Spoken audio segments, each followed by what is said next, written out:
अस्सलाम वालेकुम बच्चों, मैं ठीक हूँ। उम्मीद करती हूँ आप भी खैर खैरियत से होंगे। बच्चों, इसी वीडियो की डिस्क्रिप्शन में जाएंगे तो उनमें मौजूद टाइम कोड के ज़रिए आप अपने रिक्वायर्ड क्वेश्चन तक पहुँच सकते हैं। शुक्रिया।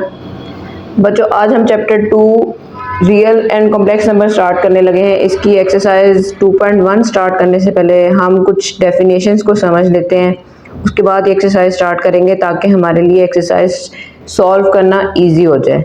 तो सबसे पहले तो हम रियल नंबर्स के कॉन्सेप्ट को समझेंगे कि रियल नंबर क्या होते हैं। जी बच्चों, अब एक कॉन्सेप्ट के मुताबिक रियल नंबर्स वो नंबर्स होते हैं, हमारे माइंड में वो नंबर्स आते हैं जो तमाम नंबर्स हैं, ठीक है। जितने भी प्लस माइनस की टर्म्स होती हैं, प्लस वाली ले लें हम 1 2 3 1000 लाख मिलियंस चलते जाते हैं, वो तमाम नंबर्स। और -1 -10 -50 -1000 अप टू सो ऑन, ये तमाम नंबर्स कौन से होते हैं? रियल नंबर्स होते हैं। पॉजिटिव नंबर्स और नेगेटिव नंबर्स ये रियल नंबर्स होते हैं। इसी तरह ज़ीरो जो होता है वो भी रियल नंबर होता है, ठीक है। वो ना प्लस का होता है ना माइनस का होता है, लेकिन वो फिर भी रियल नंबर कहलाया जाता है। इसी तरह एक और नंबर्स होते हैं जो अंडर रूट की फॉर्म में होते हैं। कोई भी नंबर जो अंडर रूट की फॉर्म में दिए हों, ठीक है,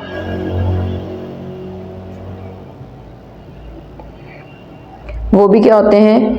रियल नंबर्स होते हैं, ठीक है। और कौन से नंबर्स होते हैं जो डेसिमल की फॉर्म में बच्चों दिए हों? 9.2 11.375, ये तमाम नंबर्स क्या होते हैं? ये भी रियल नंबर्स होते हैं। एक और फॉर्म भी होती है फ्रैक्शनल फॉर्म, ठीक है। 3/2 कर लें, कोई भी ओवर की फॉर्म में जो नंबर्स होते हैं, ठीक है, ये भी क्या होते हैं? रियल नंबर्स होते हैं। क्या मतलब? वो हमारी आम रूटीन में जो भी नंबर हम यूज़ कर रहे होते हैं, वो पॉजिटिव हो, नेगेटिव हो, ज़ीरो हो, अंडर रूट हो, डेसिमल हो या फ्रैक्शनल फॉर्म हो, वो तमाम नंबर्स कौन से नंबर्स होते हैं? रियल नंबर्स होते हैं, ठीक है।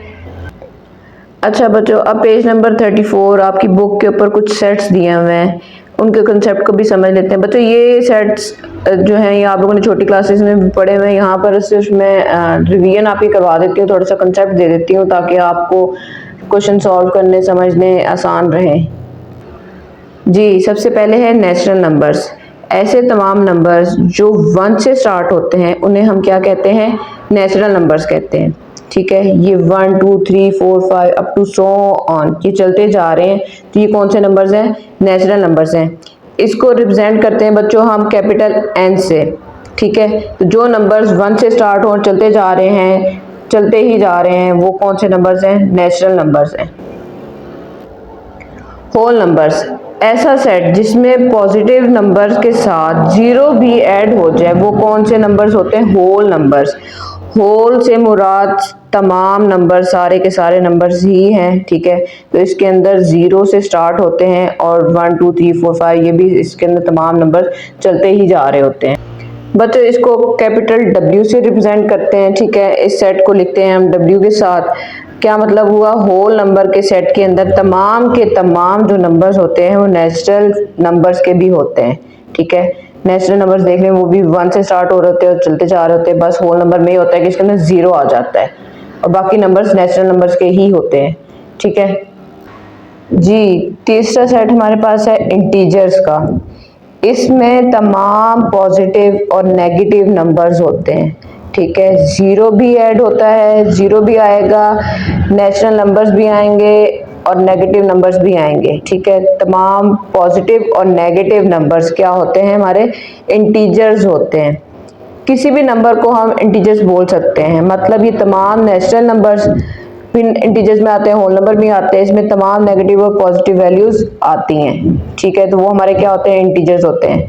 ये बेसिक सा कॉन्सेप्ट था, तो ये मैंने आपको गाइड कर दिया, थोड़ा सा आपके माइंड को रिवाइज करवा दिए ये कॉन्सेप्ट को। बच्चों, आगे है रैशनल नंबर। ऐसे नंबर्स जो P/Q की फॉर्म में लिखे जाएं, मतलब क्या है? P भी कोई नंबर है, कोई इंटीजर है हमारे पास, और Q भी हमारे पास कोई इंटीजर है, ठीक है। जो p ओवर q की फॉर्म में लिखे जाए, फ्रैक्शनल फॉर्म में लिखे जाए, तो वो क्या कहलाते हैं, रैशनल नंबर कहलाते हैं। इसमें p कोई भी हमारे पास नेगेटिव या पॉजिटिव इंटीजर हो सकता है, लेकिन q कभी भी जीरो नहीं होगा, q कभी भी जीरो नहीं होगा। अगर डिनोमिनेटर में हमारे पास जीरो आ जाता है तो वो क्वेश्चन सॉल्व नहीं होता, इसलिए q कभी भी जीरो नहीं होगा। कोई भी नंबर हो सकता है पर जीरो नहीं हो सकता। अगर मैं कहूँ जैसे कि कोई भी नंबर हम ले लेते हैं 2/3, तो ये हमारा क्या है, रैशनल नंबर है, ठीक है। अगर हमारे पास नंबर दिया हो 4, तो ये भी हमारे पास रैशनल नंबर है। कैसे, जिसके नीचे कुछ नहीं होता उसके नीचे 1 होता है, तो ये p ओवर q की फॉर्म बन रही है, तो ये क्या हो जाएगा, रैशनल नंबर हमारा बन जाएगा। मजीद कोई एक्सप्लेनेशन की ज़रूरत नहीं है, सिंपल सा पॉइंट है कि p ओवर q की फॉर्म में दी गई शक्ल को हम रैशनल नंबर कहते हैं, और बच्चों इसको रिप्रेजेंट करने के लिए कैपिटल Q यूज़ किया जाता है। Q is equal to p over q, मतलब रैशनल नंबर को हम p ओवर q की फॉर्म में लिखते हैं, ठीक है। तो ये सिंपल सा कॉन्सेप्ट था, उम्मीद है आपको अच्छे से समझ आ गई होगी। आगे है इर्रेशनल नंबर। इर्रेशनल बच्चों रैशनल का उल्ट होता है। क्या मतलब हुआ कि उसके अंदर p ओवर q की फॉर्म होती है, तो इसके अंदर p ओवर q की फॉर्म नहीं होती। ये डायरेक्ट नंबर्स होते हैं, लाइक इसमें स्क्वायर रूट वाले नंबर्स आ जाते हैं, 3 हो गया, स्क्वायर रूट ऑफ 7 हो गया, कोई भी स्क्वायर रूट ले लें। ये कौन से नंबर्स होते हैं, रैशनल इर्रेशनल नंबर्स होते हैं, ठीक है। इसमें हम फ्रैक्शनल वाली फॉर्म नहीं लिखते हैं। इसके अंदर बच्चों एक और नंबर इर्रेशनल होता है हमारे पास, पाई। पाई का आपको पता होगा कि इसकी वैल्यू जो होती है वो भी, इस पाई को हम इर्रेशनल नंबर में ही कंसीडर करते हैं। अब आपके जहन में ये चीज़ आ रही होगी कि इसकी वैल्यू जो होती है वो 22/7 होती है। बच्चों ये एग्जैक्ट वैल्यू नहीं होती, इक्वल नहीं होती, ये हम अप्रॉक्सीमेटली लेते हैं, ठीक है, तकरीबन उसके इक्वल होती है, एग्जैक्ट वैल्यू नहीं है, इसलिए ये इर्रेशनल नंबर है। बेशक ये होल नंबर की फॉर्म में, ओवर की फॉर्म में लिखा हुआ है, फ्रैक्शनल फॉर्म में, पर ये होता इर्रेशनल नंबर ही है। इसको अगर डिवाइड करके देखें तो ये अप्रॉक्सीमेटली इसकी वैल्यू क्या आती है, 3.14, ठीक है। तो ये तकरीबन है, तकरीबन होने की वजह से ये इर्रेशनल नंबर में आता है। एक और वैल्यू होती है हमारे पास एक्सपोनेंट की, वो भी इर्रेशनल नंबर है, ठीक है। उसकी वैल्यू हमारे पास होती है 2.7 समथिंग, ठीक है। तो इस क्वेश्चन को, ये वैल्यूज मैंने इसलिए बताई हैं बच्चों, ये ऑब्जेक्टिव पॉइंट में पूछ लिया जाता है कि ये रैशनल नंबर है, ये इर्रेशनल नंबर है, तो ये चीज़ आपने माइंड में रखनी है। इर्रेशनल नंबर p और q की फॉर्म में नहीं होते, बाकी फॉर्म में होते हैं, और इसको रिप्रेजेंट करने के लिए हम क्या यूज़ करते हैं, q डैश यूज़ करते हैं, q के ऊपर डैश लगा लेते हैं। तो ये कौन से नंबर होते हैं, इर्रेशनल नंबर होते हैं। जी बच्चों, अब रैशनल नंबर को हम डेसिमल फॉर्म में भी समझ लेते हैं, ठीक है। अब रैशनल नंबर को डिस्कस करने के लिए बाय यूजिंग डेसिमल, ठीक है, इस कॉन्सेप्ट को हमने समझना है। यही चीज़ असल में हमारी एक्सरसाइज में यूज़ होनी है। सेम ही चीज़ है, मतलब रैशनल नंबर क्या होते हैं हमारे पास, 2/3 और इसका आंसर 0.6। ये चीज़ हो या ये चीज़ हो, बात तो एक ही है, ठीक है, पर वो in the form of decimal लिखा हुआ है, ठीक है। तो इसमें एक चीज़, मेन चीज़ बताने की ये थी कि अगर हमारे पास कोई वैल्यू दी हुई है 3.467, बच्चों ये जो डेसिमल के बाद वाली टर्म होती है इसको हम कहते हैं डेसिमल पार्ट,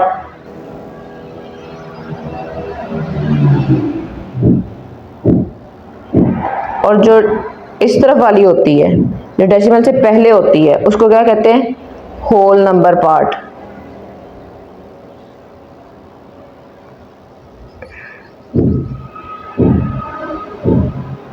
ठीक है, ये चीज़ आपने अच्छे से जहन में रखनी है कि जो डेसिमल के बाद जितनी भी वैल्यूज़ होंगी, ठीक है, वो डेसिमल पार्ट कहलाती हैं, और उससे पहले जो भी वैल्यू होगी वो होल नंबर पार्ट कहलाएगी। अब इससे दो टाइप्स बनती हैं बच्चों, ठीक है, एक तो टर्मिनेटिंग डेसिमल बनता है और एक नॉन टर्मिनेटिंग डेसिमल।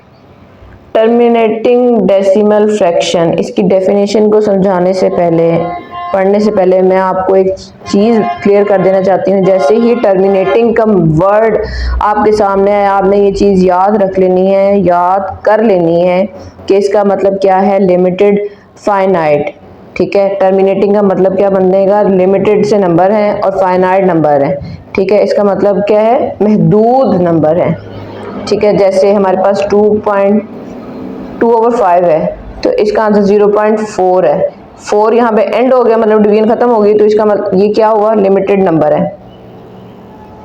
या जैसे 3/8 है, इसको डिवाइड करें तो हमारे पास क्या आंसर आता है, 0.375। यहाँ पे भी डिवीजन एंड हो गई है, ठीक है। तो ये भी क्या है, लिमिटेड है। मतलब ये है कि डिवीजन एंड हो जाए, चलती ना जा रही हो, ठीक है, एंड हो जाती है, उसका आंसर आ जाता है। अब इसको समझने के लिए आपकी डेफिनेशन को मैं पढ़ती हूँ ज़रा। Terminating decimal fraction, the decimal fraction in which there are finite number, finite मतलब महदूद number of a digits in its decimal part. Decimal part का मैंने अभी आपको पहले बता दिया था कि डेसिमल पार्ट में उनके फाइनाइट नंबर्स होंगे, महदूद नंबर्स होंगे, is called terminating decimal fraction.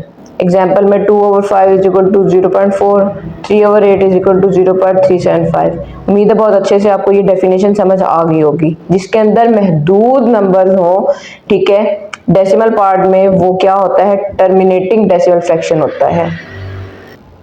बच्चों non terminating decimal fraction terminating से डिफरेंट होता है। इसके अंदर क्या होता है कि इसमें इनफाइनाइट डेसिमल नंबर्स होते हैं, डेसिमल पार्ट जो है वो इनफाइनाइट होता है, ठीक है। जैसे 2/9, इसका आंसर हमारे पास 0.222222, ये चलता ही जा रहा होता है। एक तो इनफाइनाइट नंबर होते हैं, मतलब लामहदूद, खत्म ही नहीं होते, इनकी वैल्यूज चलती जा रही होती हैं, ठीक है। और दूसरा इसमें पॉइंट ये है कि ये रिपीटेड वैल्यूज होती हैं, बार बार रिपीट हो रहे होंगे, इनके पेयर्स बन रहे होंगे, कुछ भी बन रहा होगा, वो repeat repeat and repeat so on, repeat ही चलते जा रहे होंगे, कभी भी एंड नहीं होता इसकी डिवीजन का।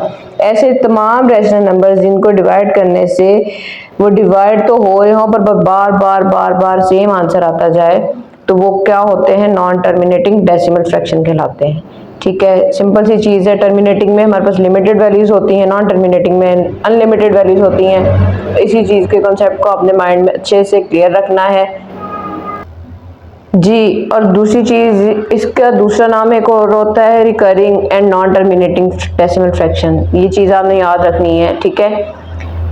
अब इसकी डेफिनेशन में क्या कह रहे हैं, in which some digits are repeated again and again in the same order in its decimal place. क्या वो कह रहे हैं, वो कि उनका वो बार बार रिपीट होते जा रहे हैं, ठीक है।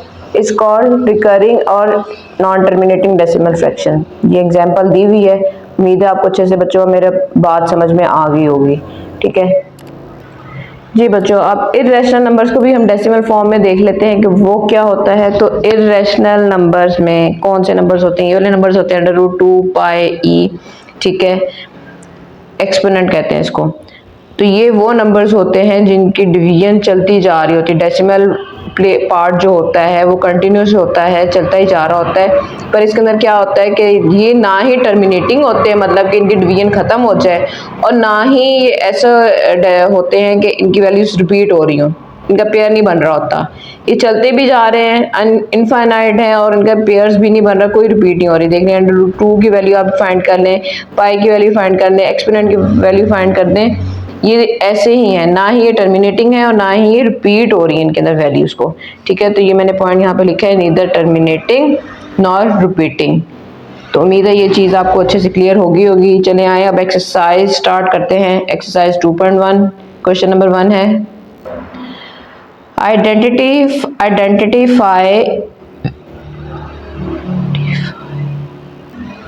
identify which of the following are rational and irrational numbers। आपने इसके अंदर बताना है अब कौन से रैशनल और कौन से इरेशनल नंबर्स है। आप उम्मीद है आपको बहुत अच्छे से कॉन्सेप्ट क्लियर हो गया होगा, तो आपके लिए ये पार्ट्स को बताना बहुत इजी रहेगा। अब जी बच्चों, पार्ट 1 में उन्होंने वैल्यू दी है हमारे पास √3, ठीक है। तो √3 अगर आप कैलकुलेटर की इसकी वैल्यू लेकर आए तो बच्चों एक तो ये ना ही P/Q की फॉर्म में आ रही है, सेकंड जो आंसर आ रहा है वो ना ही टर्मिनेटिंग है और ना ही ये वैल्यू उसकी रिपीट हो रही है, डेसिमल वैल्यू रिपीट हो रही है। आप कैलकुलेटर यूज़ करें, वैल्यू फाइंड करें तो आपको पता चल जाएगा, ठीक है। तो इसलिए ये कौन सा नंबर है, ये इर्रेशनल नंबर कहलाएगा। मैं यहाँ पे पहले लिख लेती हूँ, ठीक है बच्चों। वैल्यू क्योंकि ना रिपीट हो रही है ना ही वो खत्म हो रही है, ठीक है, इनफाइनाइट आंसर आ रहा है, तो इसलिए क्या है, इर्रेशनल नंबर है। जी सेकंड उन्होंने हमें वैल्यू दी हुई है 1/6। बच्चों 1/6 ये पी ओवर क्यू की फॉर्म में है, ठीक है, और क्यू इसमें नॉट इक्वल टू 0 है, तो ये कौन सा नंबर होगा, रैशनल नंबर होगा। सिंपल, जो वैल्यू पी ओवर क्यू की फॉर्म में होती है वो रैशनल होती है, जो पी ओवर क्यू की फॉर्म में नहीं होती वो इर्रेशनल होती है। थर्ड पॉइंट उन्होंने दिया हुआ है हमें पाई। पाई की वैल्यू बच्चों हमारे पास क्या होती है, 22/7। तो आपको जहन में तो ये चीज़ आ रही होगी कि 22/7 जो है वो रैशनल नंबर बन रहा है पी ओवर क्यू की फॉर्म में। पर बच्चों मैंने अपने पीछे एक्सप्लेनेशन में अच्छे से बता दिया था कि वो एग्जैक्ट वैल्यू नहीं होती है, इसलिए एग्जैक्ट ना होने की वजह से वो कभी भी रैशनल नंबर्स में नहीं आता, वो इर्रेशनल नंबर में आता है, ठीक है। पार्ट 4 हमारे पास दिया हुआ है 15/2, ठीक है, तो 15/2 हमारे पास क्या बनता है बच्चों, ये पी ओवर क्यू की फॉर्म बनती है, तो ये रैशनल नंबर बनता है क्योंकि इसमें 2 इक्वल नहीं है 0 के, मतलब क्यू की वैल्यू हमारे पास 0 नहीं है, तो ये रैशनल नंबर है। पार्ट 5 हमारे पास दिया हुआ है 7.25। जी देखें, डेसिमल के बाद 25 एक लिमिट दे दी है, ठीक है, यहाँ पे इसकी डिवीजन स्टॉप हो गई, तो इसका मतलब ये क्या हुआ कि ये रैशनल है। √29, √29 जो अंडर रूट के अंदर वैल्यूज होती हैं उसका क्या मतलब होता है कि बच्चों वो कौन सा नंबर होता है, वो इर्रेशनल नंबर होता है, वो पी ओवर क्यू की फॉर्म में नहीं है, इसलिए क्या होगा, ये इर्रेशनल नंबर होगा, ठीक है। इसी के साथ क्वेश्चन नंबर 2 की तरफ चलते हैं। क्वेश्चन नंबर 2 है convert the following fractions into decimal fraction. उन्होंने कहा है कि ये नंबर्स दे दिए हुए होल नंबर की फॉर्म में, फ्रैक्शन फॉर्म में, ठीक है, इसको आपने किस में लिखना है, डेसिमल फ्रैक्शन की फॉर्म में लिखना है। जी बच्चों, सॉल्यूशन का पहला स्टेप तो क्वेश्चन ही होता है, ठीक है, तो ये 17/25 है। इसको डेसिमल फॉर्म में कन्वर्ट करने के लिए हमें इसका डिवीजन फॉर्म में इसको लेकर आना पड़ेगा, इसकी डिवीजन करनी पड़ेगी, ठीक है। तो डिवीजन करने के लिए क्या मेथड होता है कि ऊपर वाला जो न्यूमिनेटर होता है वो अंदर आ जाता है और डिनोमिनेटर बाहर। जी, तो डिवीजन का ये रूल है कि अंदर बड़ी वाली वैल्यू होनी चाहिए, बाहर छोटी वाली वैल्यू होनी चाहिए, पर अगर बाहर बड़ी आ जाए अंदर छोटी आ जाए तो क्या करते हैं, हमें डेसिमल लगाना पड़ता है, एक डेसिमल ऊपर लग जाता है और एक नीचे लग जाता है, ठीक है। अब इसके साथ आप जितने मर्जी जीरो लगा लें, जितने आपको रिक्वायर्ड है आप उतने जीरो लगाते जाएं, इसको सॉल्व करते जाएं। तो यहाँ पे हमें एक जीरो चाहिए फिलहाल, ऊपर और नीचे डेसिमल से लगाने से, ठीक है, अगर हमारे पास वैल्यू 17.0 है तो ये फिर भी 17 ही रहेगी, 17 पॉइंट, इसके साथ 2 जीरो भी लगा लें आप, 3 जीरो लगा लें, या आप जितने मर्जी जीरो लगा लें, ये वैल्यूज क्या रहेगी, 17 ही रहेगी, ठीक है। अब क्या करेंगे, 25 को ऐसे किस नंबर से मल्टीप्लाई करेंगे कि 170 के करीब हमारा आंसर है। अगर आप इसको 6 के साथ मल्टीप्लाई करेंगे ना तो हमारे पास आंसर आता है 150, ठीक है। अब माइनस करें, यहाँ पे आ गए 20, अब 20 फिर 25 से छोटा है तो एक जीरो यहाँ लग जाएगा, ये वाला जीरो नीचे आ जाएगा, ये हो गया 200। अब 25 को किससे मल्टीप्लाई करेंगे, 200 या 200 के करीब हमारा आंसर आ जाए, तो ये बच्चों 8 है। आप कैलकुलेटर यूज़ कर सकते हैं, ठीक है, कैलकुलेटर यूज़ करते हुए अपनी वैल्यूज़ को सॉल्व करें और आंसर लेकर आएँ। अब इसका आंसर हम किस तरह लिखेंगे, 17/25 इज इक्वल टू 0.68। जिससे पहले कुछ नहीं होता उसके वहाँ हम ज़ीरो लगा सकते हैं क्योंकि ज़ीरो की कोई वैल्यू नहीं होती है, ठीक है। पार्ट 2 की तरफ चलते हैं। जी पार्ट 2 है 19/4। तो सॉल्यूशन का पहला स्टेप तो क्वेश्चन ही लिख लेते हैं हम, 19/4, इसकी अब डिवीजन करेंगे, ठीक है। तो डिवीजन किस तरह होगी, अब 4 के टेबल में 19 तो नहीं आता एग्जैक्टली, तो इसलिए ऐसा कौन सा नंबर आएगा जो 19 के करीब करीब आता है। अगर 4 का हम 4 से करें तो 16 आता है, ठीक है। और इसको माइनस करें तो हमारे पास 3 आ जाता है। अब 4 बड़ा हो गया, 3 छोटा हो गया, तो क्या करेंगे हम डेसिमल लगा देंगे। ऊपर लगा तो नीचे भी लग जाएगा, ठीक है। और इसके साथ हम 0 लगा लेते हैं, ये वाला 0 आ गया नीचे। छोटे बच्चों की ये क्लासेस में आप लोगों ने डिवीजन वाले क्वेश्चन समझे हुए, डेसिमल वाले भी, इसलिए मैं ज़्यादा डिटेल में नहीं जा रही। अब 4 को ऐसे किस नंबर से मल्टीप्लाई करेंगे बच्चों, हमारे पास आंसर 30 या उसके करीब है, तो 4 को हम 7 के साथ करेंगे अगर मल्टीप्लाई, तो हमारे पास आंसर आता है 28। इसको करें माइनस तो हमारे पास क्या आंसर बच रहा है, 2 बच रहा है, ठीक है। एक और 0 लगा लेते हैं, वो 0 भी नीचे ले आते हैं। 4 को किससे मल्टीप्लाई करेंगे, हमारा आंसर 20 आए, 4 को 5 से करेंगे तो आंसर 20 आ जाएगा, ठीक है। और यहाँ पे हमारी डिवीजन ख़त्म होती है, तो हमारा आंसर क्या आ रहा है 19, और 4 का आंसर डेसिमल फॉर्म में क्या आया है 4.75, ठीक है। और यही हमारा आंसर है जी। थर्ड पार्ट हमारे पास दिया हुआ है 57 डिवाइडेड बाय 8। अब इसका सॉल्यूशन के पहले स्टेप में हम क्या करेंगे, क्वेश्चन को एज इट इज लिख लेंगे 57 डिवाइडेड बाय 8। अब डिवीजन स्टार्ट कर लेते हैं इसकी। 57 अंदर आ जाएगा, 8 बाहर आ जाएगा, ठीक है। तो 8 के टेबल में 57 देखते हैं कि कहाँ आता है, आता तो नहीं है पर कहाँ तक आता है। अगर 8 7 ज़ार करें तो हमारे पास बच्चों आंसर आता है 56, ठीक है। टेबल उम्मीद है आपको याद होंगे, माइनस किया तो 1 आ गया। अब क्या रिक्वायर्ड है, डेसिमल, एक ऊपर लग जाएगा एक नीचे लग जाएगा, और डेसिमल के साथ 0 आप जितने मर्जी लगा दें। ये एक 0 लग गया तो यहाँ पे नीचे आ जाएगा 0। अब क्या करेंगे, 8 1 ज़ा 8, पीछे क्या रह जाएगा हमारे पास 2 रह जाएगा। अभी 8 बाहर बड़ा है, 2 अंदर छोटा हो गया, तो एक 0 और लगा देंगे और यहाँ पर वो 0 नीचे ले आएंगे और ये हो गया 20। अब 8 के टेबल में 20 तो नहीं आता, पर क्या आता है 8 2 ज़ा 16, नीचे हमारे पास क्या रह जाएगा इसके सॉल्यूशन में 4 रह जाएगा, ठीक है। अब दोबारा से हम क्या करेंगे, क्योंकि 8 बड़ा हो गया है 4 छोटा हो गया है, तो हम एक 0 और लिख लेते हैं और उसको भी ले आते हैं नीचे। अब 8 के टेबल में 40 आता है, 8 5 ज़ा 40, ठीक है। और यही हमारी डिवीजन कंप्लीट हो जाती है। तो हम इसका आंसर कैसे लिखेंगे, 57 divided by 8 is equal to 7.125, ठीक है जी। बच्चों पार्ट 4 हमारे पास दिया हुआ है 205 डिवाइडेड बाय 18। सॉल्यूशन का पहला स्टेप क्या होगा, 205 डिवाइडेड बाय 18, इसकी अब डिवीजन स्टार्ट करेंगे हम। 205 अंदर आ जाएगा और 18 यहाँ पर आ जाएगा। सबसे पहले तो 3 डिजिट्स हैं, इसलिए हम फर्स्ट 2 टर्म्स को लेते हुए इसको सॉल्व करेंगे।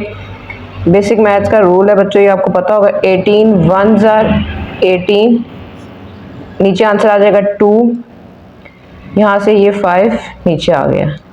अब 18 को अगर 2 से मल्टीप्लाई करें तो वैल्यू ज़्यादा हो रही है, ये दोबारा से हम क्या करेंगे, 18 को 1 से मल्टीप्लाई करेंगे तो 18 1 ज़ार 18, इसको माइनस करने से हमारे पास आंसर आ रहा है 7।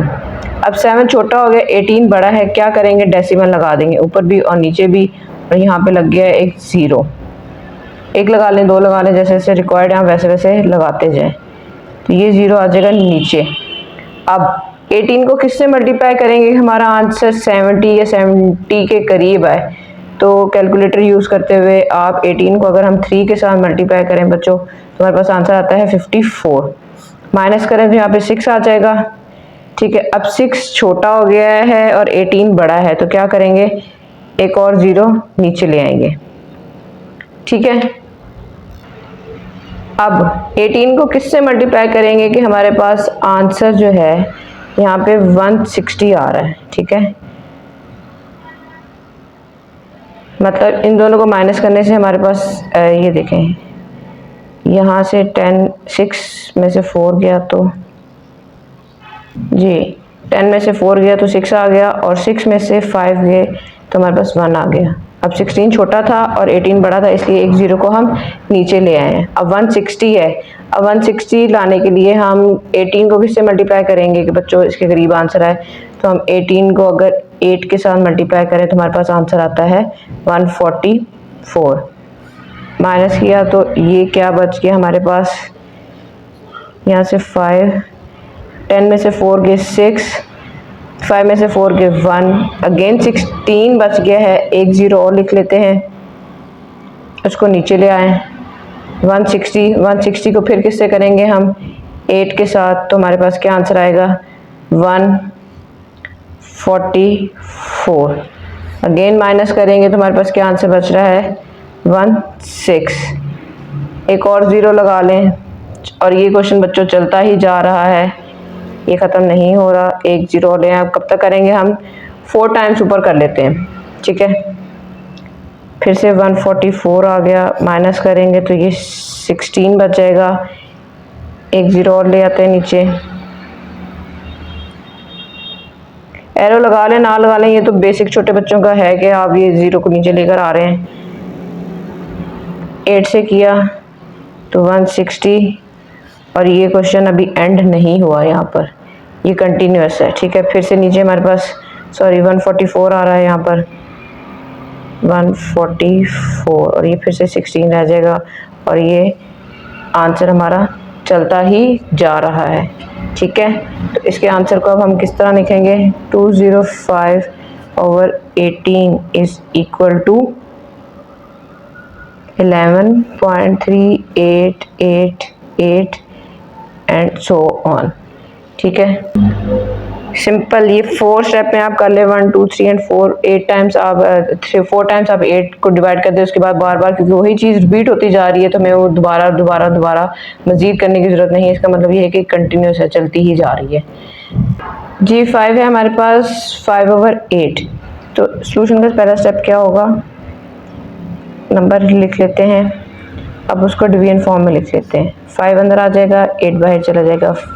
5 छोटा है 8 से, तो क्या करेंगे, डेसिमल लगा लेंगे, यहाँ पे भी डेसिमल, उसके बाद एक ज़ीरो, ये बन जाएगा 50। 8 6 48, 2 आ जाएगा। अब 2 छोटा है, एक और ज़ीरो आ गया, यहाँ पर भी आ जाएगा। अब मैं एरो के बगैर ये वाला क्वेश्चन सॉल्व करूँगी।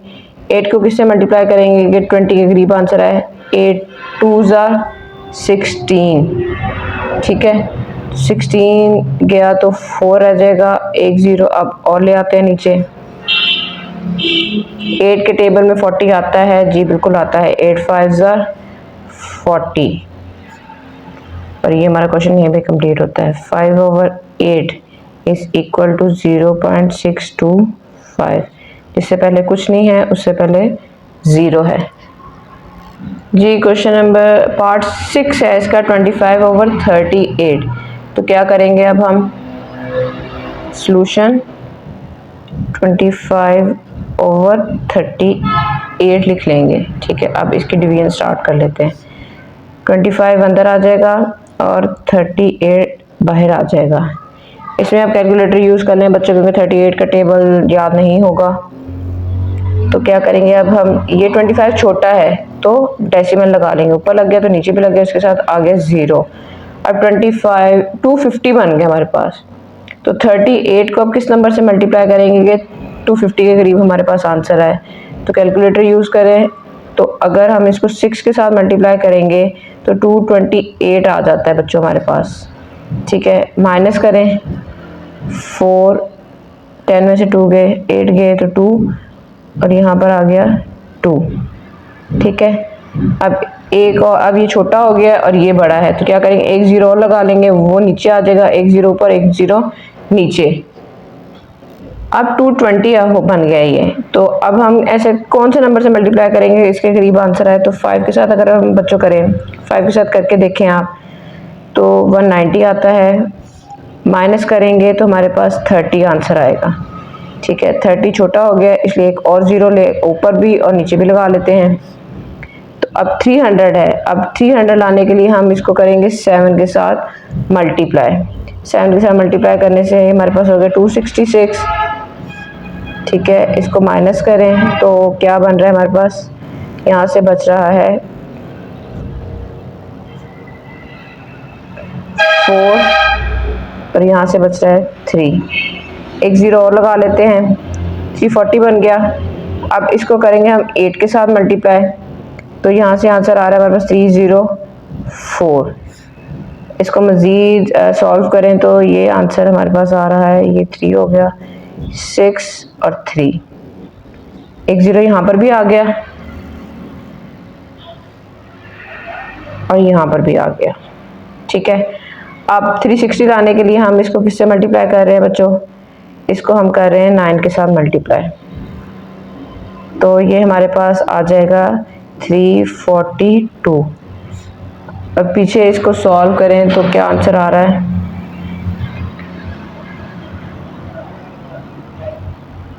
18, और ये चलता ही जा रहा है, ख़त्म नहीं हो रहा।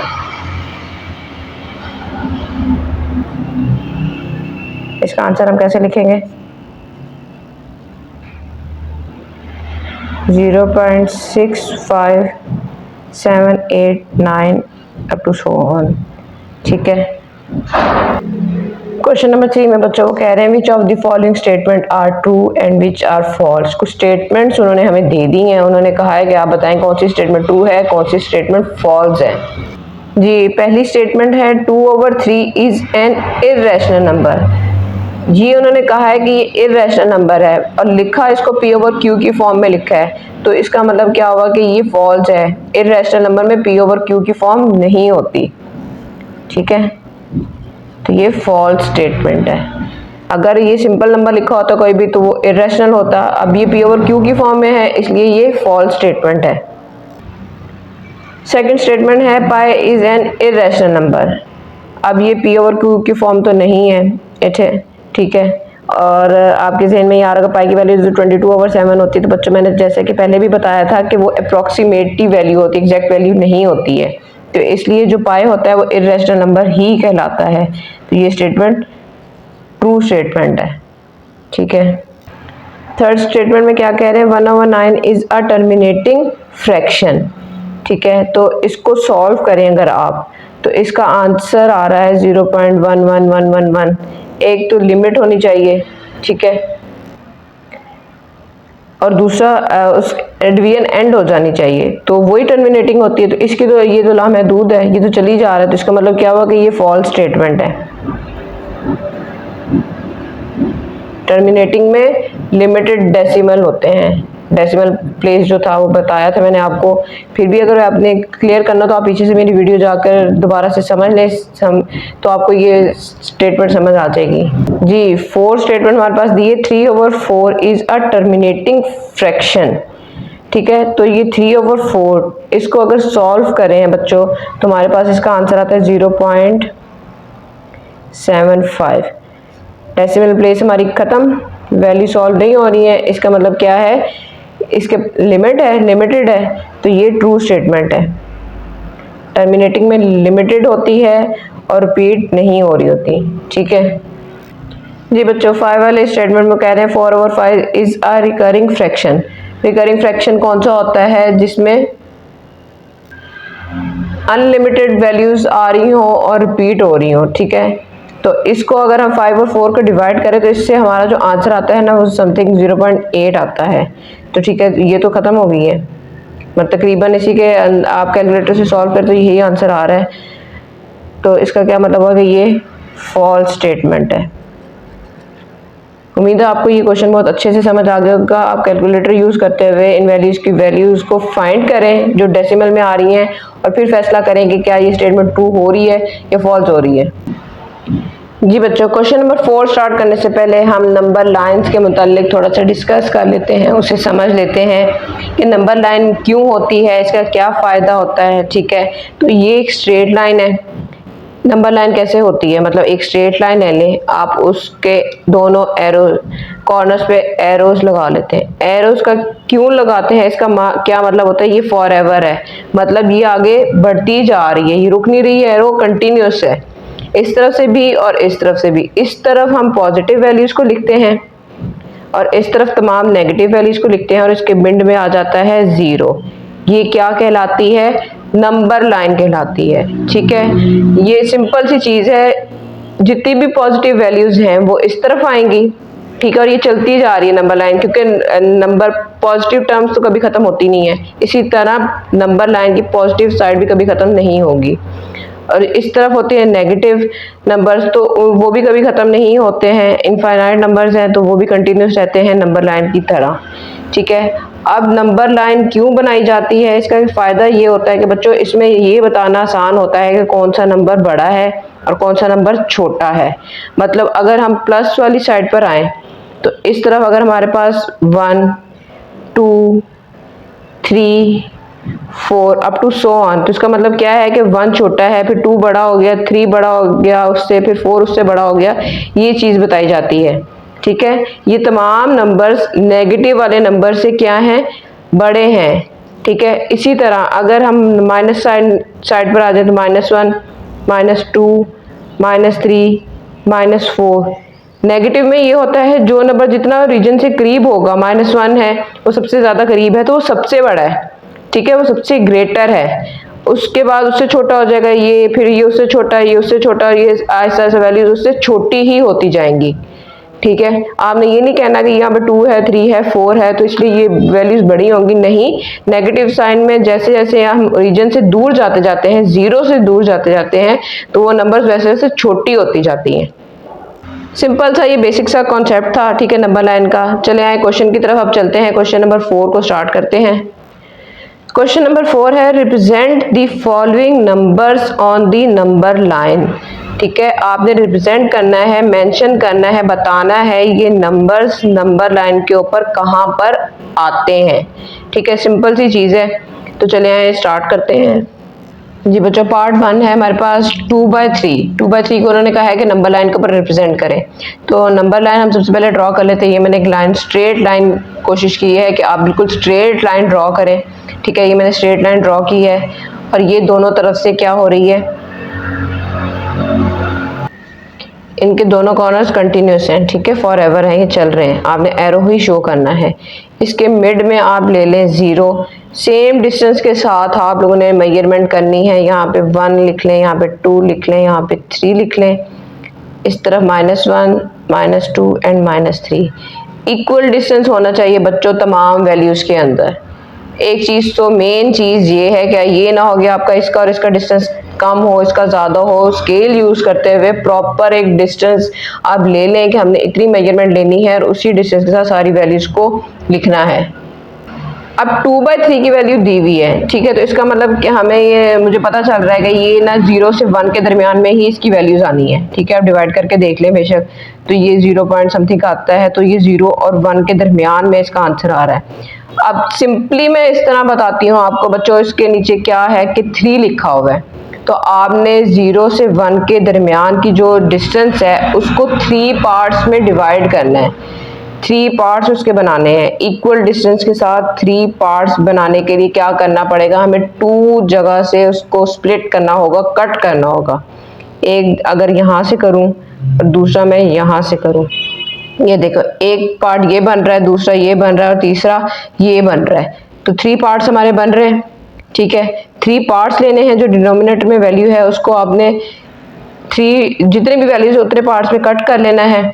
जो ऊपर वाली वैल्यू लिखी हुई है, ऊपर क्या लिखा हुआ है 2 लिखा हुआ, तो आपने उसको 1 और 2 वहां से क्या कर देना है, कट कर देना है। और ये देखें ऐसे करके कट कर देना है और यहाँ पे आपने मेंशन कर देना है 2/3, बस और कुछ नहीं करना। अगर आपको ये चीज़ समझ आ गई अच्छे से तो आपके लिए नंबर लाइन को बनाना, उसको रिप्रेजेंट करना कोई मुश्किल चीज़ नहीं है। जी बच्चों, पार्ट 2 हमारे पास दिया हुआ उन्होंने -4/5। तो सबसे पहले तो आप एक लाइन ड्रॉ कर लें, उसके मिड में 0 ले लें, इक्वल डिस्टेंस के साथ उनकी वैल्यूज को लिख दें 1 2 3, सेम डिस्टेंस इसी तरफ नेगेटिव साइड पर लें, -1 -2 एंड -3। ये नंबर लाइन चलती जा रही है, कंटिन्यूस है। ठीक है, ये मैं थोड़ा सा इस तरफ कर लेती हूँ तो अब आपको समझ आ जाएगी। ठीक है, अब सबसे पहले हमने क्या करना है, हमने ये देखना है कि 4/5 कहाँ आ रहा है। डिवाइड करके देखेंगे तो आपको 0 पॉइंट समथिंग वैल्यू आएगी, तो इसका मतलब क्या होगा कि 0 और 1 के दरमियान बनेगा, क्योंकि नेगेटिव साइन दिया हुआ है इसलिए अब हमने इसको नेगेटिव साइड पर ही बनाना है। ठीक है, तो अब इसके लिए बच्चों आपको सेकंड चीज़ क्या करनी होगी, नीचे डिनोमिनेटर में दिया हुआ है 5, 5 तो हमने इसको कट कर देना है 5 पार्ट्स में, 1 2 3 4 5 पार्ट्स में। 5 पार्ट्स में कट करने के बाद आपने क्या करना है, 2 और 1 को ऐसे करके डिवाइड कर देना है। 3 4 5 पार्ट्स बनाने हैं, पर कट हम 4 जगह से करेंगे, तभी हमारे 5 पार्ट्स बनेंगे ना। ये देखिए 1, ये 2, 3, 4 एंड 5। ठीक है, पार्ट्स हमारे 5 बन गए हैं, पर कट हमने 4 जगह से की है। ऊपर वाली वैल्यू क्या है हमारे पास 4, तो 1 2 3 4 इस जगह से हमने क्या कर देना है, नंबर लाइन ड्रॉ कर देनी है। ये देखिए नंबर लाइन ड्रॉ कर दी, यहाँ पर हमारी वैल्यू -4/5 आप लिख दें और ये हमारी कंप्लीट नंबर लाइन ड्रॉ हो गई है। जी बच्चों, पार्ट 3 हमारे पास दिया हुआ है 1 3/4। ठीक है, इसको आपने रिप्रेजेंट करना है नंबर लाइन के ऊपर। नंबर लाइन आप ड्रॉ कर लें, सेम डिस्टेंस के साथ वैल्यूज लिख लें 1 2 और यहाँ पर आ जाएगी 3। ठीक है, इसी तरह यहाँ पर आप कर लें -1 -2 -3 एंड सो ऑन। ठीक है, अब यहाँ पर 1 3/4 लिखा हुआ है, तो इसको अगर आप चेंज करें, ठीक है, तो ये आपको होल नंबर में कन्वर्ट करें और डेसिमल फॉर्म में लेकर आए तो आपको ये पता चल जाएगा ये 1 और 2 के दरमियान बनेगा। ठीक है, एक चीज़ तो ये क्लियर होगी। ठीक है, अब दूसरी चीज़ हमने क्या करनी है कि हमने ये देखना है कि हमने कितने पार्ट्स करने हैं, 4 पार्ट्स करने हैं। तो 4 पार्ट्स करने के लिए हम कितनी जगह से कट करेंगे, 3 जगह से कट करेंगे, 1 2 और ये 3। सेम डिस्टेंस के साथ करना है बच्चों। ये मैं ज़रा रफली कर रही हूँ, तो ये आपने स्केल की मेजरमेंट लेते हुए इक्वल डिस्टेंस के साथ करना है। ऊपर है हमारे पास 3, तो हम क्या करेंगे बच्चों, हम इसको कहाँ से कट करेंगे, थर्ड वाले से, 1 2 3। तो ये हमारे पास सिंपल इसकी नंबर लाइन ड्रॉ हो गई है। ठीक है जी बच्चों, पार्ट 4 में हमारी वैल्यू दी हुई है -2 5/8। सबसे पहले तो नंबर लाइन ड्रॉ कर लें आप, 0 की वैल्यू को सेंटर में ले लें, एरोस लगा लें इक्वल डिस्टेंस के साथ, -1 -2 -3, 1 2 एंड 3 आप लिख लें सेम डिस्टेंस के साथ। ठीक है, अब -2 क्या शो कर रहा है बच्चों कि ये वैल्यू 2 से बड़ी होगी। ठीक है, तो ये 2 और 3 के दरमियान इसका वैल्यूज आएंगी। अब 2 और 3 के दरमियान ये चीज़ जगह बन रही है, तो हमने यहाँ पर इसको क्या करना है, 8 पार्ट्स में कट करना है। मतलब 8 पार्ट्स करने हैं, पर कट हमने 7 जगह से करना है, 7 टाइम्स करना है, तो ही हमारे पास 8 पार्ट्स आएंगे। अब यहाँ पे ये वैल्यू मेरी जो डिस्टेंस है वो छोटा हो रहा है, तो इसलिए मैं दोबारा से इसको ज़रा बनाती हूँ। बच्चों समझे कि ये वाली वैल्यू अब -2 है। ठीक है, और नेक्स्ट क्या है हमारे पास -3। बाकी नंबर लाइन आपकी एज इट इज़ वैसे ही चल रही है। ठीक है, तो अब इसको मैं क्या कर रही हूँ, 7 पार्ट्स में कट कर रही हूँ, 1 2 3 4 5 6 7 पार्ट्स में मैंने क्या कर दिया, कट कर दिया। अब इनके देखे पार्ट्स कितने बन गए, 1 2 3 4 5 6 7 और 8 पार्ट्स हमारे पास बन गए हैं। हमने अब क्या करना है, 5 वाले से क्या कर देना है, स्प्लिट कर देना है। तो 5 वाले को काउंट करें आप, ये है 1 2 3 4 5। ठीक है, तो सिंपल इसके ऊपर आप लिख दें 2 -2 5/8। सिंपल सी चीज़ है। ठीक है, पिछले वाले में 1 लिखा हुआ था, तो आप समझ लें कि 1 से बड़ी होगी वैल्यू, यहाँ पे 2 लिखा हुआ है, तो समझ जाएं कि ये वैल्यू 2 से बड़ी होगी, 2 और 3 के दरमियान होगी। ठीक है, 2 और 3 के दरमियान में हमने डिस्टेंस को तो फाइंड कर लिया, 7 पार्ट्स में उसको कट करके 8 उसके पोर्शंस बना लिए। ऊपर 5 लिखा हुआ था, तो 5 वाले से स्प्लिट कर दें और नंबर लाइन को आप शो कर दें।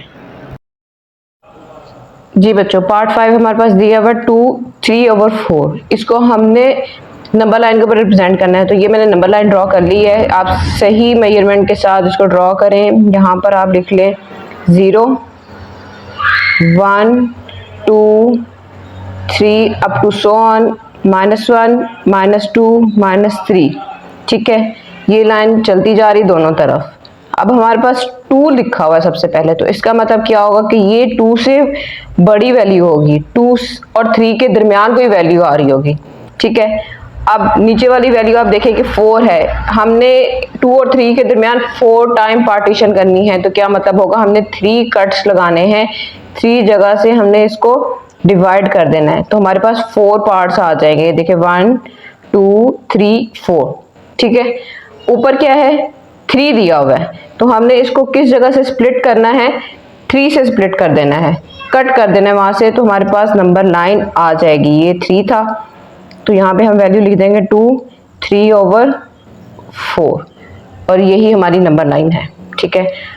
अब पार्ट 6 पर जाने से पहले बच्चों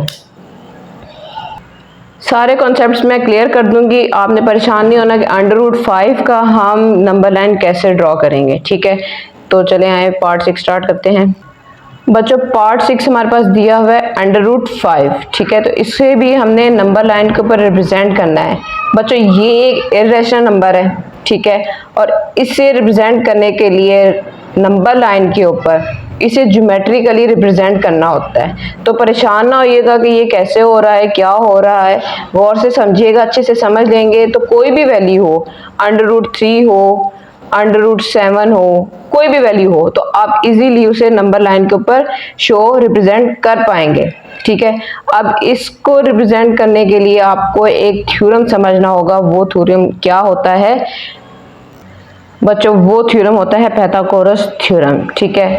अब ये आप लोगों को कुछ कॉन्सेप्ट तो पहले होगा, पिछली क्लासेस में मिल चुका होगा, पर फिर भी मैं एक दफ़ा आपको दोबारा से इसके बेसिक रूल्स इसका बता देती हूँ कि बच्चों एक राइट एंगल होता है।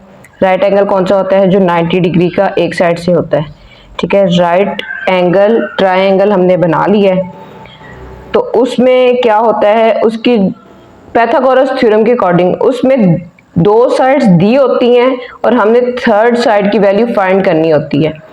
मतलब कोई भी नाम दे दें, इसको ए का नाम दे देते हैं, इसको बी का दे देते हैं, इसको सी का दे देते हैं। अकॉर्डिंग टू रूल हमारे पास या तो ए और बी की वैल्यू दी होगी और उससे हमने सी की वैल्यू फाइंड करनी है, या हमारे पास बी सी की वैल्यू दी होगी उससे हमने ए की वैल्यू फाइंड करनी है, या तो हमारे पास ए और सी की वैल्यू होगी उससे हमने बी की वैल्यू फाइंड करनी है, ठीक है। 2 वैल्यूज गिवन होंगी, 2 साइड्स गिवन होंगी, तीसरी साइड को हमने फाइंड करना है। मेरी बात आपको अच्छे से समझ आ गई होगी बच्चों। 2 साइड्स गिवन हो, हम पाइथागोरस थ्योरम को यूज करते हुए इजीली तीसरी साइड की वैल्यू को फाइंड कर सकते हैं। अब कैसे फाइंड कर सकते हैं, आपको पता होगा कि ट्रायंगल का, देखें मैं दोबारा से ट्रायंगल बनाती हूँ, राइट एंगल ट्रायंगल, उसमें इस चीज को हम क्या कहते हैं, बेस कहते हैं। इसको क्या कहते हैं, परपेंडिकुलर की साइड कहते हैं, और ये क्या होता है, हाइपोटेन्यूज, ठीक है। अब इसके लिए एक फॉर्मूला होता है, ठीक है। फॉर्मूला क्या होता है, हाइपोटेन्यूज का square is equal to base square plus perpendicular का स्क्वायर। ये 2 साइड्स मतलब बेस का स्क्वायर और परपेंडिकुलर के स्क्वायर दोनों को ऐड करने से, इन दोनों की वैल्यूज को ऐड करने से हमारे पास थर्ड साइड आ जाती है, ठीक है। तो सपोज कर लेते हैं हमारे पास, मैं समझाने के लिए यहाँ पे हम बेस में मैं वैल्यू ले रही हूँ 2, ठीक है, और परपेंडिकुलर की वैल्यू ले रही हूँ मैं 1। तो अब यहाँ पर आप वैल्यूज को पुट करें तो हमारे पास बेस की वैल्यू क्या आ रही है 2 और परपेंडिकुलर की वैल्यू क्या आ रही है 1। तो यहाँ से 2 का स्क्वायर क्या होता है बच्चों 4 और 1 का स्क्वायर 1 ही होता है, तो दोनों की प्लस करने से आंसर आ गया 5। पर हमारे पास हाइपोटेन्यूज का होल स्क्वायर है। स्क्वायर खत्म करने के लिए हमें क्या करना होगा, दोनों तरफ स्क्वायर रूट लेना होगा। स्क्वायर रूट लेने से क्या होगा कि यहाँ से स्क्वायर रूट के साथ कट जाएगा और स्क्वायर रूट ऑफ 5 तो होता नहीं है, इसलिए वो उसके ऊपर रह जाएगा, और यही वैल्यू हमारे पास है जो हमने नंबर लाइन के ऊपर शो करनी है। ये जैसे एग्जांपल के तौर पे मैंने अभी आपको समझाया है, इसका एग्जैक्ट सॉल्यूशन अभी स्टार्ट करते हैं, ठीक है। उम्मीद है ये कॉन्सेप्ट आपको अच्छे से समझ आ गया होगा पाइथागोरस थ्योरम का। तो चले आए अब हम नंबर लाइन ड्रॉ करते हैं √5 की। जी बच्चों, इसके सॉल्यूशन के स्टार्ट में ही मैंने लिख दिया है, हमने ये बता देना है number √5 can be located on number line by geometric construction. क्या मतलब हुआ कि नंबर लाइन के ऊपर √5 को हम ज्योमेट्रिकली सॉल्व करके उसको बताएंगे, उसकी कंस्ट्रक्शन हम ज्योमेट्रिकली करेंगे, ठीक है। तो अब यहाँ पर आप ये रफ वर्क में ले लें, ठीक है, ड्रॉ कर लें आप राइट एंगल ट्रायंगल को, ठीक है। ये क्वेश्चन का हिस्सा नहीं है, बाद में आप बेशक इसे रेज कर लीजिएगा। नाम दे देते हैं बच्चों, इस पॉइंट को मैं ओ का नाम दे रही हूँ, इसको मैं दे रही हूँ ए का और इसको दे रही हूँ बी का। आप कोई भी नाम दे सकते हैं अपनी मर्जी से, ठीक है। तो यहाँ पे मैं वैल्यू इन दोनों की ले रही हूँ 2 और इसकी ले रही हूँ 1, ठीक है। तो अब क्या करेंगे हम, अब ये एक राइट एंगल ट्राइंगल है तो हम क्या लिखेंगे, इन triangle O A B triangle right angle triangle का नाम है। इसकी मेजरमेंट ओ ए की क्या ली है हमने, 2 ली है। Measurement O A is equal to 2 और ए बी की हमने मेजरमेंट क्या ली है, ए बी की मेजरमेंट हमने ली है 1। अब बाय यूजिंग पाइथागोरस थ्योरम जी क्या होगा हमारे पास फॉर्मूला, हाइपोटेन्यूज हमारे पास क्या आ रही है, ये साइड हाइपोटेन्यूज की होती है। तो फॉर्मूले के according O B whole square is equal to base का स्क्वायर ओ ए का स्क्वायर प्लस परपेंडिकुलर का स्क्वायर ए बी का होल स्क्वायर। तो ओ ए की वैल्यू हमारे पास क्या है, 2 ली है हमने, एज्यूम की है, और ए बी की क्या ली है, 1 ली है। इनका स्क्वायर लें दोनों वैल्यूज का, क्या आंसर आ रहा है, 4 + 1 इज इक्वल टू 5, ठीक है। और ये हमारे पास वैल्यू आई है ओ बी के होल स्क्वायर की। हमने वैल्यू लेनी है ओ बी की, मतलब हाइपोटेन्यूज हमें चाहिए। तो स्क्वायर अंडर रूट लेने से इसकी वैल्यू क्या आ रही है हमारे पास, √5 आ रही है, ठीक है। अब इसी चीज को ध्यान में रखते हुए हमने ज्योमेट्रिक कंस्ट्रक्शन करनी है नंबर लाइन के ऊपर। जी बच्चों, अब बहुत ध्यान से आप इस चीज को देखिएगा, समझिएगा। ये हमने नंबर लाइन ड्रॉ कर ली है, ठीक है। ये हमारे पास 0 है, ये वैल्यू नहीं है, यहाँ पे 1 है। मैं खुला करके बना रही हूँ, आप भी खुला करके ड्रॉ कीजिएगा। 2 3 अप टू सो ऑन। यहाँ पे आप वैल्यूज ले लें, -1 -2 -3। मेरे पास जगह कम थी इसलिए मैंने इनको थोड़ा सा तंग कर दिया है, पर आपने सेम डिस्टेंस लेना है दोनों तरफ हर वैल्यू में, ठीक है।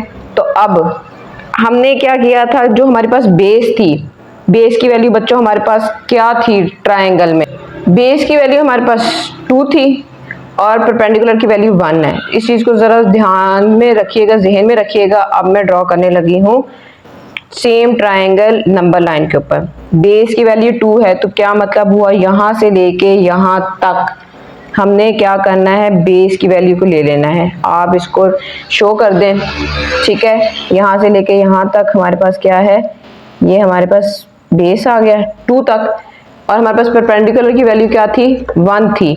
तो सेम डिस्टेंस जितना यहाँ से यहाँ तक का लिया आपने, उतना ही सेम डिस्टेंस ले लेना है 1 का। तो ये 1 का हमारे पास हो गया, ठीक है। अब इसको क्या कर देना है, आपने दूसरी तरफ से मैच कर देना है, हाइपोटेन्यूज की साइड को ड्रॉ कर देना है। क्या मतलब, यहाँ से लेके यहाँ तक का डिस्टेंस हमारे पास क्या था, 2 था, ठीक है। और यहाँ तक का था 1, और ये क्या था हमारे पास, √5, ठीक है। तो अब हमने क्या करना है बच्चों, बहुत ध्यान से समझिएगा। कंपास लेनी है आपने, कंपास लें। कंपास को यहाँ पे रखें, इस टाइम मेरे पास नहीं है, मैं जस्ट आपको बता रही हूँ, आपका कॉन्सेप्ट क्लियर कर रही हूँ। मेरा काम सिर्फ आपको समझाना है, बाकी चीज़ आपने खुद इम्प्लीमेंट करनी है कि कैसे होगा। कंपास को यहाँ पे रखें और आपने अपनी पेंसिल के डिस्टेंस को, पेंसिल है या पेन है जो भी आप ले रहे हैं, उसको यहाँ तक ओपन करें, ठीक है। यहाँ तक ओपन करने के बाद आपने क्या करना है, एक आर्क ड्रॉ करनी है। यहाँ से इस तरफ को एक आर्क ड्रॉ होगी। जी बच्चों, ये मैंने रफली हैंडेड बनाई है। अगर आप कंपास से करेंगे तो आपके पास बिल्कुल क्लियर आर्क ड्रॉ हो जाएगी, ठीक है। इस पॉइंट से आप लाइन को एक स्ट्रेट लाइन ऊपर की तरफ को ले जाएं। ये वाला पॉइंट हमारे पास क्या होगा, √5 होगा। इस पॉइंट पर √5 आ रहा है नंबर लाइन के ऊपर। सेम इसी तरह आपके पास कोई भी √रूट की वैल्यू हो, आप उसको पाइथागोरस थ्योरम यूज करते हुए ऐसे उसकी नंबर को लाइन, नंबर लाइन के ऊपर रिप्रेजेंट कर सकते हैं, ठीक है। अब एक और चीज, जितना डिस्टेंस हमारा यहाँ से यहाँ तक √5 का था, सेम हमारा डिस्टेंस यहाँ से लेके इस आर्क तक हमारा √5 ही होगा। कंपास ने उतना ही रोटेट होना है, ठीक है, उसका डिस्टेंस सेम ही रहेगा। तो उसकी वैल्यू भी हमारे पास क्या होगी, यहाँ तक √5 ही होगी। उम्मीद है ये क्वेश्चन आपको बहुत अच्छे से समझ आ गई होगी। ठीक है। अगर फिर भी कहीं भी कोई भी प्रॉब्लम हो तो आप मेरी वीडियो को ध्यान से दोबारा से देखें, समझें और बार बार इन क्वेश्चंस की प्रैक्टिस करें। चलते हैं क्वेश्चन नंबर 5 की तरफ। जी बच्चों, ये रहा क्वेश्चन नंबर 5। क्वेश्चन नंबर 5 में वो कह रहे हैं give a rational number between 3/4 and 5/9। दो नंबर्स दे दिए हैं हमें 3/4 एंड 5/9। उसके दरमियान में जो नंबर आ रहा है आप वो बताएं वो कौन सा नंबर होगा। ठीक है, तो अब हमने वो नंबर बताना है, उसे फाइंड करना है कि वो नंबर हमें कैसे मिलेगा। जी बच्चों, सॉल्यूशन का पहला स्टेप क्वेश्चन ही होता है। 3/4 एंड 5/9 मैंने लिख लिया है। बच्चों देखें, उन्होंने कहा है 3 एंड 5 के दरमियान का नंबर बताएं। तो हम अगर रफ वर्क में मैं ये चीज़ बता रही हूँ, 3 दिया हो, उसके बाद नंबर मिसिंग है, उसके बाद 5 दिया हो, तो हम इजीली कह सकते हैं कि इसके दरमियान 4 आएगा। ठीक है, या इसको यूँ समझ लें, अगर हम इन दोनों वैल्यूज का मीन फाइंड करें। मीन किस तरह फाइंड होता है, नंबर्स को ऐड करके डिवाइडेड बाय 2 कर देते हैं। देखें 3 + 5 डिवाइडेड बाय 2, तो 3 + 5 कितना होता है 8, डिवाइडेड बाय 2 करेंगे तो क्या आंसर आ जाएगा 4। तो हमारे पास 4 आ गया। ठीक है, सेम इसी तरह हमने क्या करना है, इन दोनों नंबर्स को ऐड करना है, डिवाइडेड बाय 2 करना है, तो हमारे पास क्या आ जाएगा, वो नंबर आ जाएगा। चले आए स्टार्ट करते हैं। क्या करेंगे बच्चों, हमने 3/4 + 5/9 लिख लिया है। अभी डिवीजन 2 वाली नहीं करी मैं, ठीक है, वो हम एंड में कर लेंगे। अभी जस्ट इनको सॉल्व करते हैं और इनका एलसीएम लेते हैं। एलसीएम लेना आता होगा बच्चों, बहुत इजी है। 4 और 9 का एलसीएम लें, 4 and 9। ठीक है, 2 2s are 4, 9 वैसे का वैसे आ जाएगा, 2 1s are 2 और 9 1s are 9, 9 1s are 9 and 2s are 18, 18 2s are 36। तो हमारे पास 36 आ गया। 4 को किससे मल्टीप्लाई करेंगे, 36 आता है, 9 से करेंगे, जिससे नीचे करेंगे उसी नंबर से ऊपर भी करेंगे। और इसी तरह यहाँ पे क्या करेंगे, 9 को किससे मल्टीप्लाई करेंगे, 36 आएगा, 4 से नीचे किया तो हमने ऊपर भी करना होगा। ये चीज़ रफ वर्क है, ये क्वेश्चन का हिस्सा नहीं है, ये मैंने इसीलिए इनको हाईलाइट कर दिया है कि ये रफ वर्क में आपने लिखना है। 9 3s are 27 plus 5 4s are 20। ठीक है, और 27 + 20 क्या होगा, तो इसका आंसर आता है 47 डिवाइडेड बाय 36। अब हमने क्या करना है, ये हमारे पास टोटल मजीद सॉल्व नहीं होता, ऊपर ऑड नंबर है नीचे इवन नंबर है, इनकी कटिंग नहीं पॉसिबल। तो अब हम इसको क्या कर देंगे, 2 के साथ डिवाइड कर देंगे। जी 47/36 होल डिवाइडेड बाय 2। ठीक है, डिवीजन में डिवीजन आ रही है तो क्या होता है ट्रिक यहाँ पर कि ये जो डिवीजन है ये नीचे चली जाती है और नीचे वाले नंबर के साथ जाके क्या हो जाती है, मल्टीप्लाई हो जाती है। तो 47 2 मल्टीप्लाई बाय 36 हो जाएगा। ठीक है, अब 2 को 36 के साथ मल्टीप्लाई करें तो हमारे पास क्या आंसर आ रहा है, कैलकुलेटर यूज़ करें आंसर बताएं, 72 आ रहा है। तो हमारे पास मिडिल टर्म जो आ रही है वो 47/72 आ रही है। ठीक है, और यही हमारा आंसर है। जी बच्चों, इस एक्सरसाइज का लास्ट क्वेश्चन है, question number 6। Express the following recurring decimals as the rational number. Recurring उन्होंने नंबर्स दे दिए हमारे पास जो डेसिमल फॉर्म में है, उनको उन्होंने क्या कहा है, रैशनल नंबर्स की फॉर्म में लिखना है, P/Q की फॉर्म में लिखना है। Where P and Q are integers, वो इंटीजर्स हो सकते हैं, मतलब वो पॉजिटिव भी हो सकते हैं, नेगेटिव भी हो सकते हैं। And Q is not equal to 0, Q इसमें कभी भी 0 नहीं होगा। रैशनल नंबर की ये डेफिनेशन आपको अच्छे से याद होगी, अगर Q उसमें 0 होगा तो वो रैशनल नंबर कभी भी नहीं बनता। तो इसका पार्ट 1 स्टार्ट करते हैं। 0.5 उसके ऊपर बार लिखी हुई है। 5 का मतलब, बार का मतलब ये है कि ये 5 बार बार रिपीट हो रहा है, कंटिन्यूसली 5 5 5 5 चलता ही जा रहा है। इसी तरह 1.3 लिखा हुआ है, 0.13 लिखा हुआ है, उसके ऊपर बार है, तो इसका मतलब ये है कि 13 बार बार रिपीट हो रहा है। और अगले में है 67, तो 67 का मतलब ये होगा 67 67 67 पेयर्स बनते जा रहे हैं और वो रिपीट हो रहे हैं। तो हमने क्या करना है, तीनों पॉइंट्स जो नंबर्स दिए हुए हैं इनको P और Q की फॉर्म में लिखना है। तो सॉल्यूशन स्टार्ट करते हैं जल्दी से। जी बच्चों, सॉल्यूशन का पहला स्टेप क्या है, हम लेट कर लेते हैं वैल्यू को x के इक्वल 0.5 बार। ठीक है, तो बार से अब हम x को क्या इस तरह भी लिख सकते हैं 0.5555, मतलब ये वैल्यू चलती जा रही है। ये चीज़ हो या ये चीज़ हो, दोनों का मतलब सेम ही है। इसको हम इक्वेशन 1 का नाम दे देते हैं। ठीक है, अब एक चीज़ आप लोगों ने जहन में रखनी है, अगर पॉइंट के बाद एक नंबर एक डिजिट दिया हुआ है तो आपने मल्टीप्लाई 10 करना है। अगर 2 डिजिट्स दिए हुए तो आपने 100 से मल्टीप्लाई करना है। अगर 3 डिजिट्स हैं तो आपने 1000 से मल्टीप्लाई करना है। ठीक है, मतलब डिजिट से हमें पता चलेगा कि कितने जीरो आएंगे। एक है तो आपने 10 से मल्टीप्लाई करना है, 2 है तो 10 100 आ जाएगा, 3 है तो 1000 आ जाएगा। तो अब हम यहाँ पे क्या करेंगे कि हम इसको 10 के साथ मल्टीप्लाई कर लेते हैं जी। 10 के साथ मल्टीप्लाई करना है तो 10x हो जाएगा, और यहाँ पे 10 को जब हम 0.5 5 5 एंड 5 के साथ मल्टीप्लाई करेंगे तो कैलकुलेटर यूज़ करें बच्चों और बताएं कि क्या आंसर आ रहा है। तो यहाँ पर आंसर आ जाता है 5.5555 और आगे ये चलता ही जाता है। ठीक है, और ये हमारे पास क्या बन जाती है, इक्वेशन 2 बन जाती है।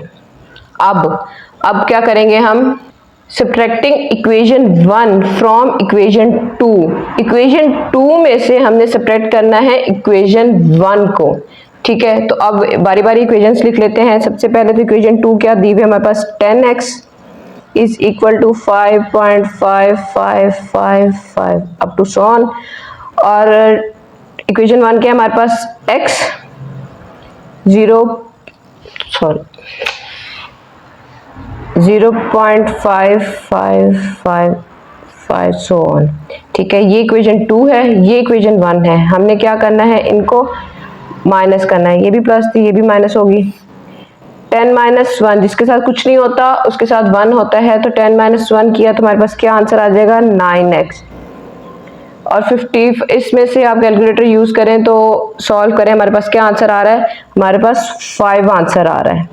ठीक है, तो हमने x की वैल्यू को फाइंड करना था, तो यहाँ पे 9 मल्टीप्लाई हो रहा है, दूसरी तरफ जाके क्या हो जाएगा, डिवाइड हो जाएगा। x की वैल्यू क्या आ गई हमारे पास, 5/9। तो साइड पे आप लिख दें हेंस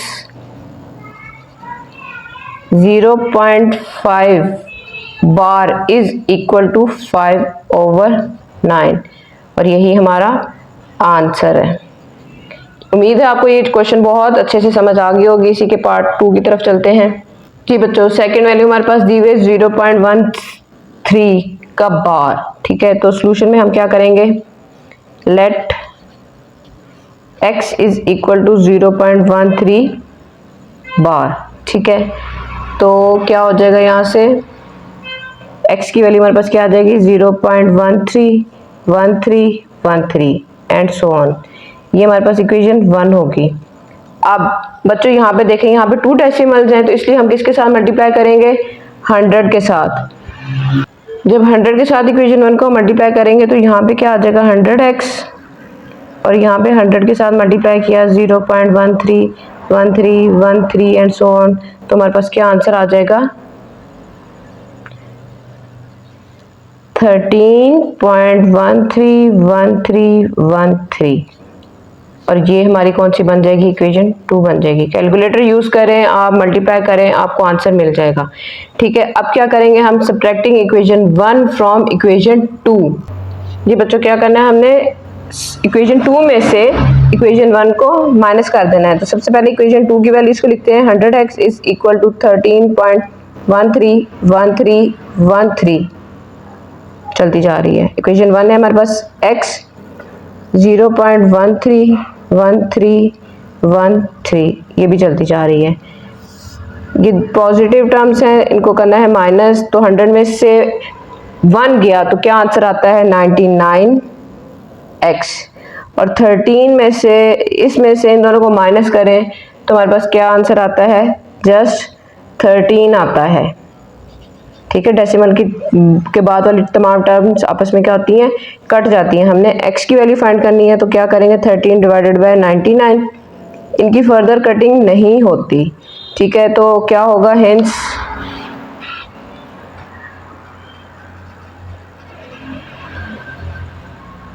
क्या वैल्यू थी हमारे पास, 0.13 बार इज इक्वल टू 13/99, और यही हमारा आंसर है। ठीक है, उम्मीद है ये क्वेश्चन आपको बहुत अच्छे से समझ आ गई होगी। चलते हैं इसके थर्ड पार्ट की तरफ। जी थर्ड पार्ट हमारे पास दिया हुआ है 0.67। सॉल्यूशन लेट कर लेते हैं। x इज इक्वल टू 0.67 बार।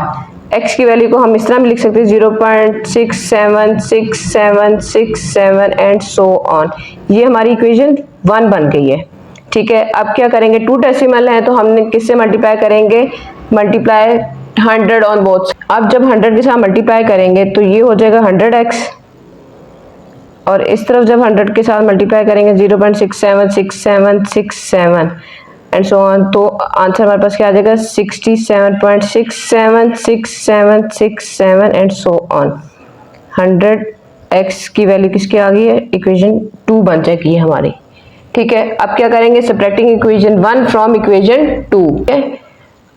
ठीक है, सब्ट्रैक्टिंग इक्वेशन 1 फ्रॉम इक्वेशन 2। अब इक्वेशन 2 को आप पहले लिख लें 100x और 67.676767 सो ऑन, और इक्वेशन 1 है हमारे पास x इज इक्वल टू 0.676767 और ये भी चलती जा रही है।